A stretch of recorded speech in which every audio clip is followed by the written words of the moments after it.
看到有锁匙洞吗？它走进去了，所以现在就算上锁了，还是开得到。大家好，欢迎大家收看今天的 vlog， 我是希维生。不要讲改装了，我们原装的这个 center lock 啊，都会有这种小状况，应该就是纯粹有东西锁不好，然后它 loose 掉还是怎样啦。所以等下我就下去给之前帮我装这个 lock 的人啊，就是我们的好朋友。等他看一下有没有问题，顺便我要给我老婆一个 surprise 啊！我要换掉我这个 Shopee 的氛围灯。看这个 Shopee 的氛围灯，它就是很单调啊，它就是一个颜色啊，它就不会好像有 RGB 这样子啊，动来动去这样子。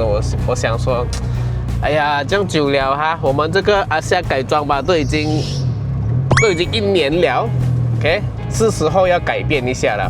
想说这次换了这个后面的 lock， 不懂后面的 lock 是什么问题啦，可能是松掉锁回去的同时啊，再改一点点的东西，就是氛围灯，让我老婆 surprise 一下啦。因为这个毕竟是她的车嘛，要弄美一点给她。佳音啊，真是三生有幸，你知道吗？唉。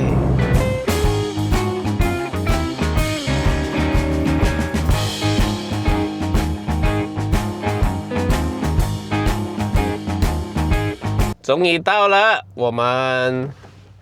你要讲吗？帮忙看一下。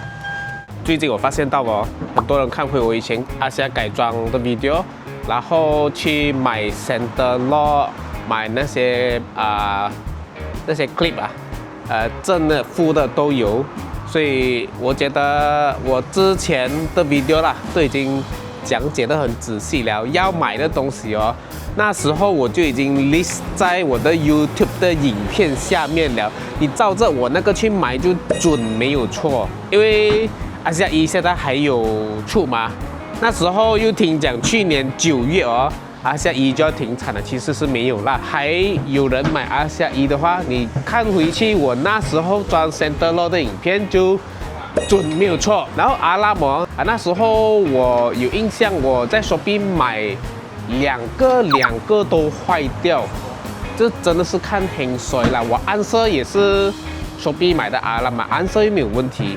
我的这个 center lock 已经坏了啦，所以我的这个已经不够力了。现在他们这边就有一个，我之前就跟他们买来装。所以这个东西那时候我Shopee买啦，应该不是原装的，它就有时有，有时没有，它是靠这个东西。这个摩托不够力了，没有用了的这个。我干你娘 ！Later， 后面的 lock 终于解决了氛围灯呢，我暂时没有换，懂为什么吗？因为刚才呢，他们就有跟我讲说，我的这个氛围灯其实是可以用 app 来调的就有更多种玩法啦。然后刚才我有稍微的这样子玩一下其实发现到，就算是用 app 来去玩这个氛围灯它的那个转换颜色的方式还是很单调其实我也是想要换掉我阿夏这条轮胎，因为这个轮胎讲真的没有给我那种安全的信心。感觉上这个轮胎加起来那个 handling 就感觉不是很好等下我给你们看一下这个轮胎的现在的状况是怎样也是差不多了的啦。现在是用这17550吧，我想换成19550。其实我忘记就是跟你们讲，我在阿里巴巴那边改了一个我觉得非常实用的东西，到现在我都没有后悔啦，就是那个 Auto Light。这个上面它有一个 sensor， 这个东西就是在可能你开 alarm 关 alarm 的时候，它有那个 welcome light， 天暗的时候它会自动的开灯，所以我驾下就好像我驾那种80-90千的车这样子啊，我不需要自己手动开灯，天黑我的车会给我自动的开灯。这个我觉得是什么车都可以改的。如果你们想要知道改这个多少钱，可以直接去 DM 他们啦。这个轮胎的状况哦，它其实之前前轮它没有什么风，但我也没有去 check， 所以没有风哦，它轮胎就会呈现扁的状态嘛。扁的状态它会怎样呢？它会先磨到那个轮胎表面哦 ，OK， 它接触地面那个那一面啊 ，OK， 这是轮胎，它会接触到这两边先，所以这两边会先磨损到比较严重啊。然后我的是几乎磨到轮胎的旁边的 side wall 了，所以我的靠近 side wall 的那面 ，OK， 整圈就几乎是已经光掉了的啦。我车又没有胎压侦测器，所以是啦，应该是要买胎压侦测才对。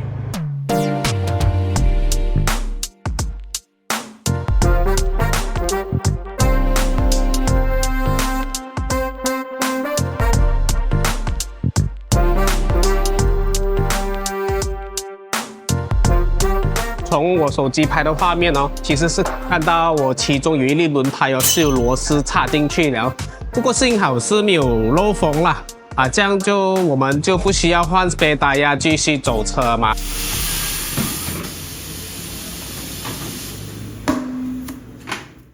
来到tire店才发现到，哇，真的是很黑诶。除了这个tire wear and tear之外，如果你上网 check 啦，它的整个 size 啦，是最接近14寸原厂轮胎的 size， 所以这个1950装上去了，我中间给我车前面的那个时速表就会比较准确，因为时速表就有关系到你的那个总里程的那个表嘛，那个都是有关系到的嘛。所以如果你换小条的大压的话，它的圆径小，它转得快，你就早一点去 service 啦，其实也没有什么啦。所以有时候你以为你跑了5000公里，但是其实没有，你跑了4500公里罢了，就去 service 了。现在我的 rim 换后又换阔了哦，我相信整个车也变得高一点了，可能会高一个2-3 cm 啦，但是我不介意啦，因为我介意的是它的 handling 我感觉到我的这个换了节胎之后我的 steering 会稍微轻了一点啦，然后换节胎也没有这样吵，走起来不会呜。之前那一条轮胎新的时候走起来就会有好像 bearing 烧掉的声音，但是不懂为什么啦，用久了之后它就没有那个声音了。最主要我觉得花纹，这个花纹你看到吗？它是真正有排水位的，我不要那种 semi slick 了 ，semi slick 除非真的是下 track 那些才好用你知道吧？我都不懂那一个是不是 semi slick， 所以等下我们来 check 一下给我用 waist 的时速跟这一个 meter 到底会不会准啦？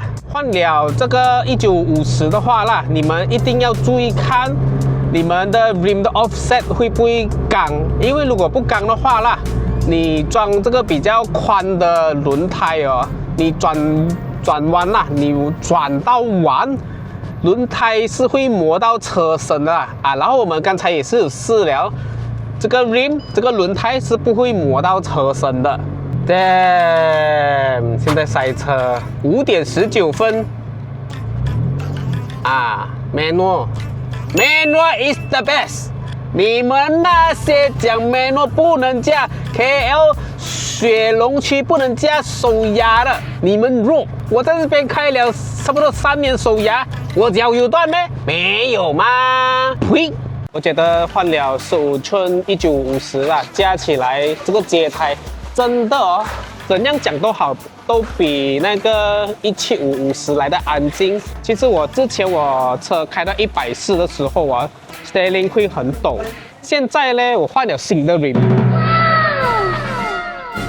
哈哈，没有错。刚才我去换打压的时候，老板就讲说，哎，要不要贴390？贴390 trade in 旧的 rim 就可以换这个新的 rim。但为什么我会被他说服到呢？其实有一个原因是最直接的，就是因为这一个 rim 哦，它的 offset 是准的，它不会就是敲到我前面的 brake caliper。之前我那个 rim 呢，就会磨到我的前面的 brake caliper， 所以哦，那时候就贴了一个2mm 的 spacer 啦。然后我发现到了，就是这个2mm 的 spacer 哦，弄到我们跑到140的时候，怎样都好啦 ，balancing 再够力、再美都好，它都是会抖。妈，我的阿夏才2年车，不可能抖得这样厉害的，你懂吗？但我换 rim 这件事呢，佳颖是还不知道的啦。等下我们就看有没有出，如果有出去，我就拍他的 first reaction。你觉得我们新的轮胎195/50会怎样？什么牌子？嘟嘟。真的假的？你觉得会怎样？175/50变195/50？稍应该会，舒服一点。OK， 好，等下就看他。错了啊？你应该问这是。哦，他讲会舒服。等下佳颖看到那个 rim， 第一个反应就是哇，伟生这个 rim 很帅，很好看呢，更像跑车的 set up 了哎，这个才是可以下蛇棒的吗？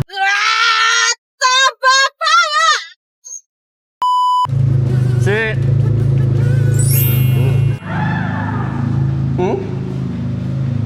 这样觉得？你把 absorber 换严重的？没有，但是很舒服了哎。真的假的？真的，你等下试一下啦。这个是我们拿我们的 rim 来 trade in，then 买4粒轮胎，再买这个 rim， 这个 rim 才390罢了啦。美，很美哈，看到了没有？可能以前的看腻了吧。哦。所以我老婆也喜欢改车的。其实呢，我觉得呢，改车是没有一个完美的东西。那你知道5年后是流行复古了嘞？我们把阿夏改成复古型哎。哎呦，可以啊。所以改车是无止境的 ，infinity。